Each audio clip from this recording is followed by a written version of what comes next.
Sir, जसं आपण सांगितलं, आपण दुबईवरून विश्व मराठी संमेलनात आलेला आहात. तर या अनुषंगाने मराठी भाषेला याचा काय फायदा होतोय? किंवा जर आणखी 5 वर्षात जर पाहायला झालं, तर तुमच्या या अथक परिश्रमाने मराठी भाषा आपल्याला कुठे पाहायला मिळेल? इथे आल्यानंतर आम्हाला कळलं की बऱ्याचशा देशांमधले बरीचशी लोक वेगवेगळे उपक्रम करतात. त्यामध्ये आम्हाला भरपूर काय काय शिकायला मिळालं आणि नक्कीच आम्ही मराठी भाषा कशी वृद्धिंगत होईल. जसं आता UAEमध्ये जवळपास 4 लाख मराठी लोक आहेत. तर त्या लोकांना पण कळेल की आम्ही इथनं जे नवीन उपक्रम बघितले ते त्यातनं आम्ही काहीतरी शिकून त्याचा आम्ही तिकडे इम्प्लिमेंट करू. तर त्याचा नक्कीच मराठी भाषा वृद्धिंगत व्हायचा फायदा होईल. खूप सुंदर. साता समुद्रावर आपली मराठी भाषा गाजते याचा खूप अभिमान आहे. सर, आपली तरुण पिढी असं म्हणतात की मराठी आणि इंग्लिश याकडे जास्त वळलेली आहे.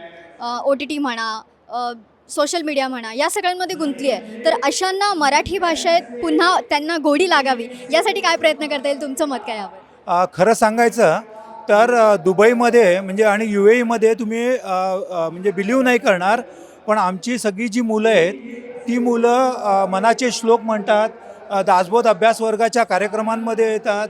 आमच्या इथे वारसा म्हणून एक मोठी संस्था आहेत, मराठी शाळा आहेत.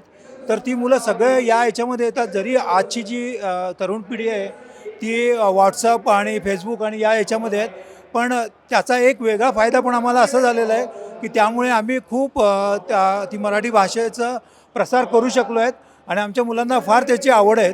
तर ते बघतात आणि आमच्याशी आम्ही कंपल्सरी केलं आहे की त्यांनी घरी मराठी बोलायचं म्हणून. आणि महाराष्ट्र मंडळ दुबई ही 53 वर्ष जुनी संस्था आहे. ती त्याचं प्रमोट करायसाठी प्रत्येक गोष्टी करते. म्हणजे लहान मुलांचे कार्यक्रम आम्ही घेतो तिथे.